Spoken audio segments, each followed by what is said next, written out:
That's a river pilot boat. Whenever that the captain pulls in to a port, a local official comes on the ship via pilot boat. And the pilot will guide the captain in with the currents, tides, wind, and adjust whatever that they need to adjust. But ultimately, it's the captain's responsibility to get in safely.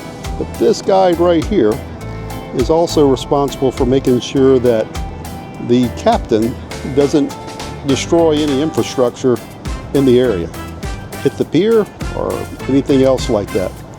So you may have seen a video where that the Carnival Legend is hit by the Glory. We were on the Glory, and it was the captain's responsibility.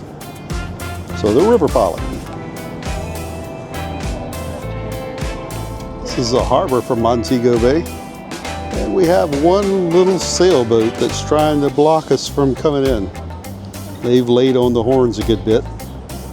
Next will be to get the police out after him, I reckon, if he doesn't get out of the way. He's over on one side now, but they've been laying on the horns pretty heavy for him. But the island is right off in the distance, the Green Mountains. That's where your Green Mountain coffee comes from. We'll pick up some of that today. We have a new friend, a little bee. He's a little Jamaican bee.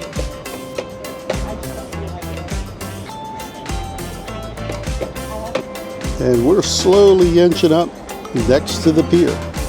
And wherever you come here, the big building that you see is essentially empty. There's very little inside there. But the place to go shopping at is right over here at the other end. There's a couple of little huts over here. You'll see an orange one, a blue one, a yellow one.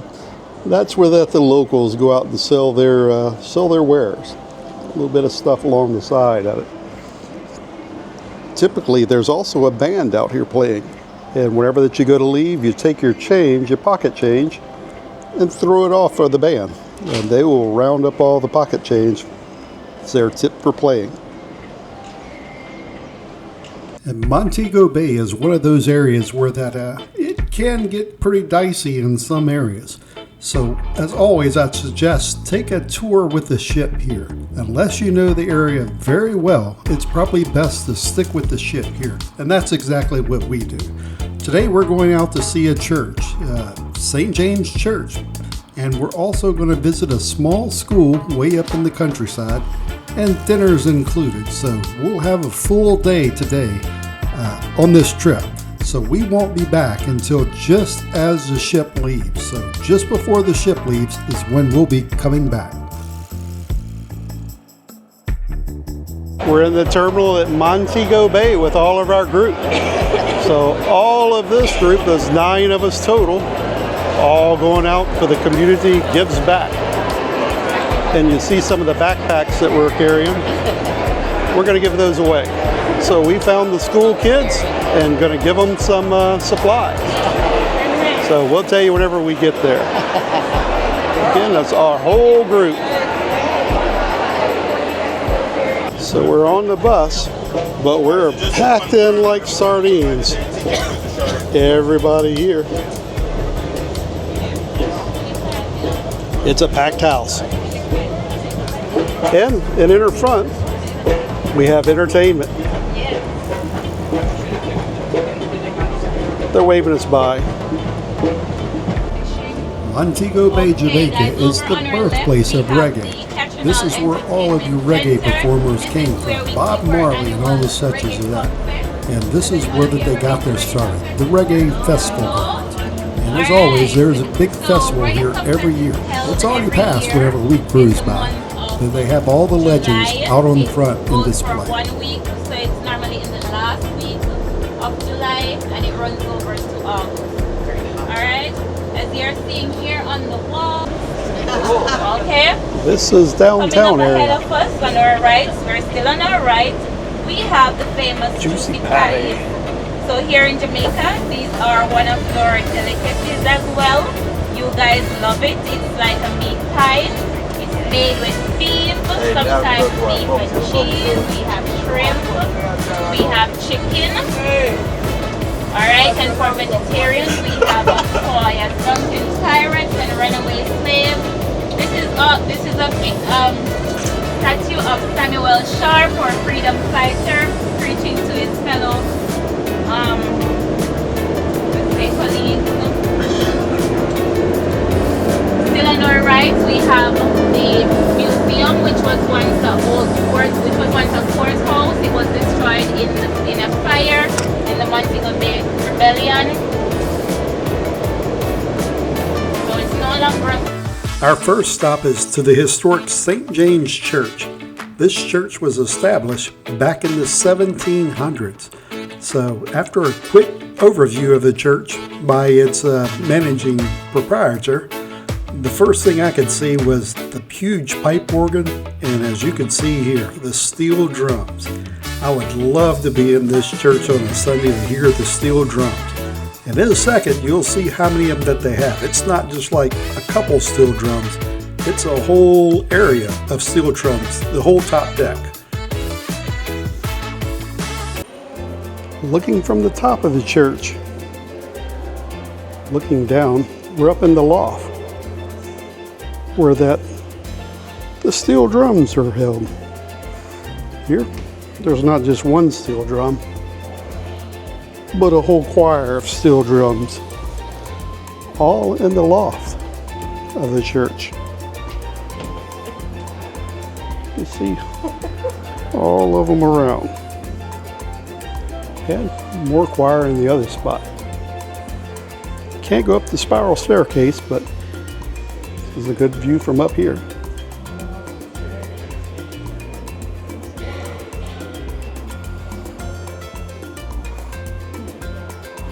Closer look at the steel drum. You can see the notes written inside there. So, St. James Church.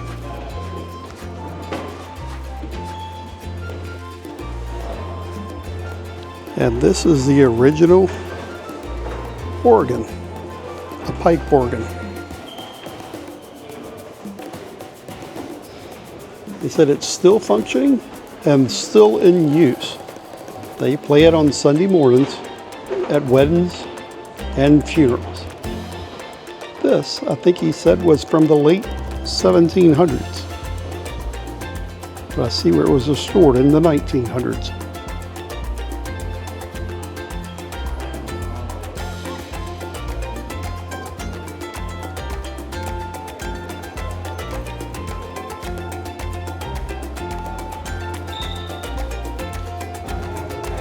St. James Church. Outside is the gravestones. This is still a working church, so the graves of the petitioners still here. So this is the Mount Olive School. This is a small school with grades 1, 2, and 3. They're having school right now, but they're going to stop in a second just for us. You see on the top, Mount Olive School. This school has been an expansion, I would say, probably 10 years. Remember, they were trying to raise money to expand it over here years ago. But it looks like they have fully equipped the main school now. Maybe they don't need the expansion anymore. Be polite to everyone, whether black or white. Politeness is to do or say the kindest things in the kindest way. All right, give them a chair. Now, they are going to do a folk song in part 1. Lord, I lift your name on high. Lord, I love to sing your praises. I'm so glad you're in my life. I'm so glad you came to save us. You can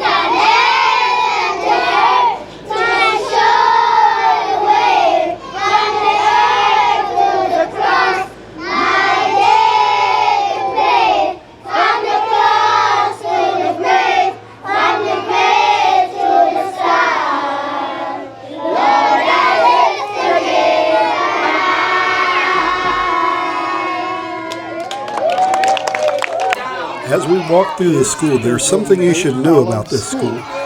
It is kind of a small school. There's only 2 classrooms.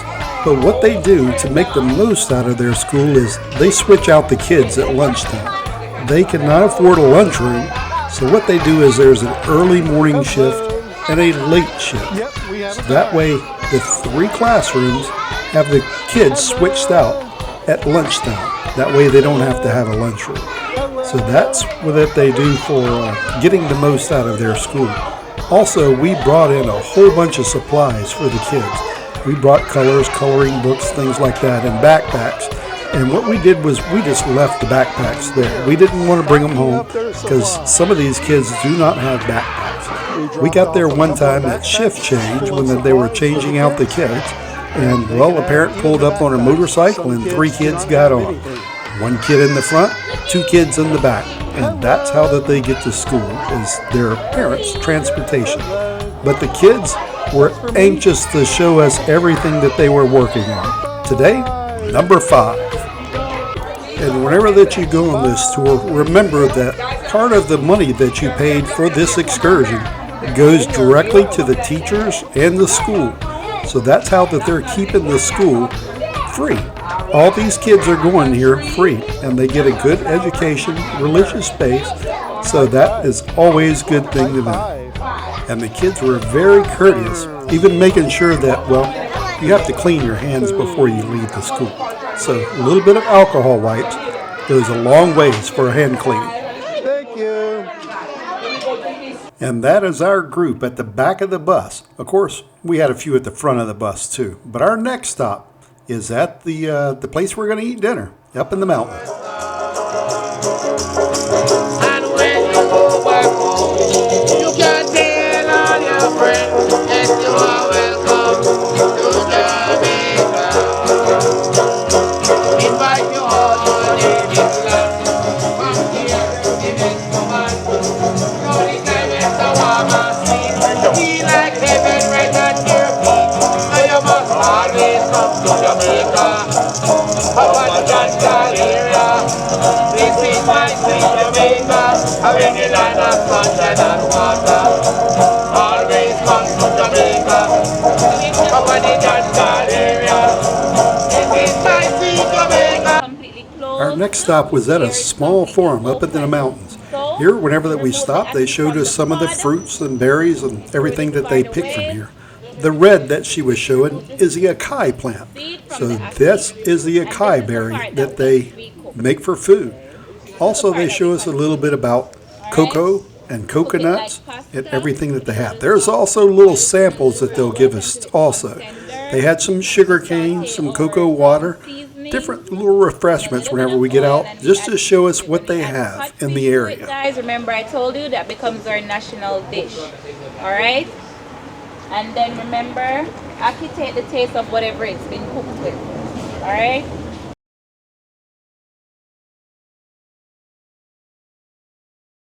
That's the coffee beans. Coffee bean tree. At the top of the hill, they have a lunch prepared for you, but you have to get there. Today it was raining, so it was hard to walk up the slippery steps, some without handrails, and well, if you have any kind of mobility issues, that's probably isn't the trip for you. Any kind of mobility issues. We had some that were in walkers, some that were in wheelchairs, and some that just had problems walking. So they had problems getting to the top of the hill. So some of the stuff that we have here is rice and peas. Not sure what that was called. This is codfish and something else. Jerk chicken, jerk pork, Jamaican salad, and a sweet potato salad. And of course, you can't have a red Jamaican meal without a red striped sorrel. Let's see if we can get some of those to a little bit later on to go with the meat pie. This is what we had. We had rice and peas, calio, acai and codfish, jerk chicken, jerk pork, sweet potato salad, and Jamaican pulse salad. That was what was on the menu. Just a little peacock out here to look at. It's kind of skittish though, not wanting to come too close. When we left our Hilltop restaurant, well, on the road we see what the regular Jamaicans eat. Looks like they love KFC, one of the biggest KFC restaurants I've seen. This was 2 stories and pretty much a whole block.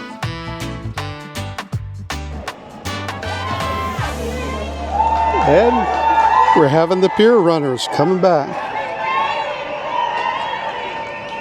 They are a little bit past time to be all aboard, and the ship was waiting for them. They must have been on a Carnival pier tour.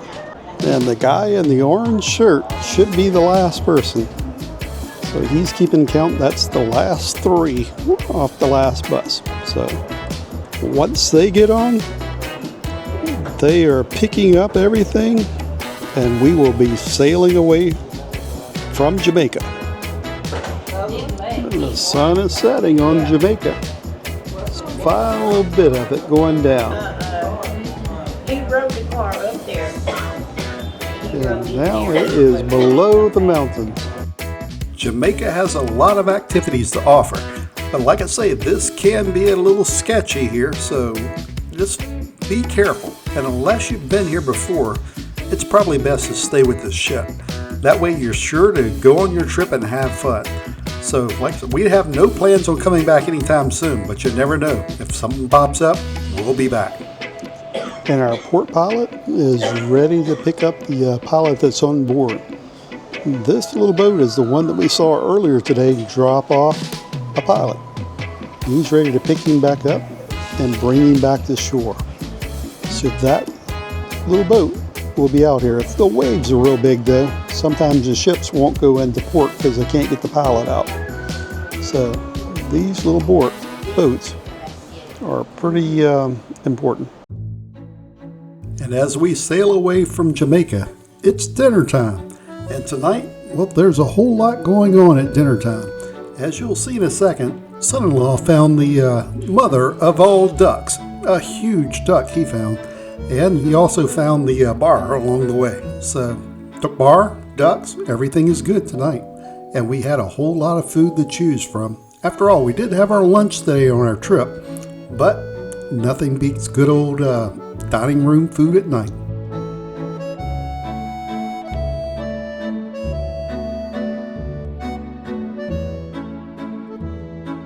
We have been out duck hunting today, but my son-in-law ended up finding the granddad of all ducks. This is a huge duck. So this one I don't think is going back out into the duck hunt. It's going to stay here. Son-in-law also found the bar, but the drink looks more like antifreeze than a drink. For appetizers, Cheryl had the broccoli and cheddar cheese soup. And well, I'm kind of hungry tonight, so I have the Caesar salad, my usual, along with a shrimp cocktail, also one of my favorite appetizers, and well, the spring rolls too, but I split those. For entrees, Cheryl has the eggplant cutlet, and I had the roast sirloin of beef, but as you look at this, it doesn't do it justice. This one was kind of gristly. Got the bad end of the steak tonight. Cheryl and I both had the banana cream pie, and then it's showtime.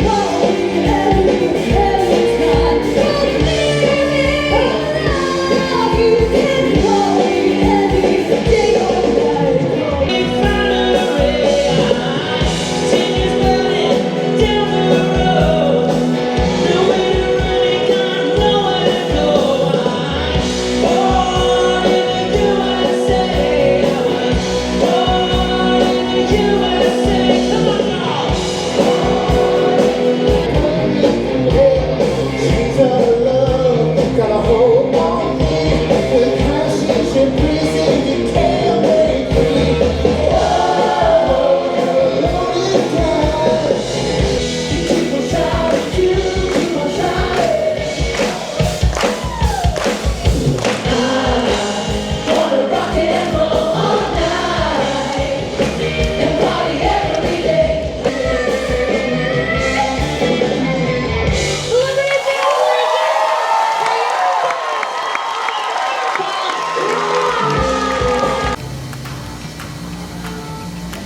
the ice cream machines close at 11 o'clock. But it is only 9:30. So I think I will have an ice cream. Yep. Let's see, can't pour and do this, so good night for now. And this is what the final product looks like. Nice ice cream cone. And with that, good night on day number 4 of our excellent adventure, and good night to Jamaica. Tonight, it's time to get a little sleep and turn in. So hopefully you enjoyed today, and if so, hit the like and subscribe button. And as always, thanks for watching.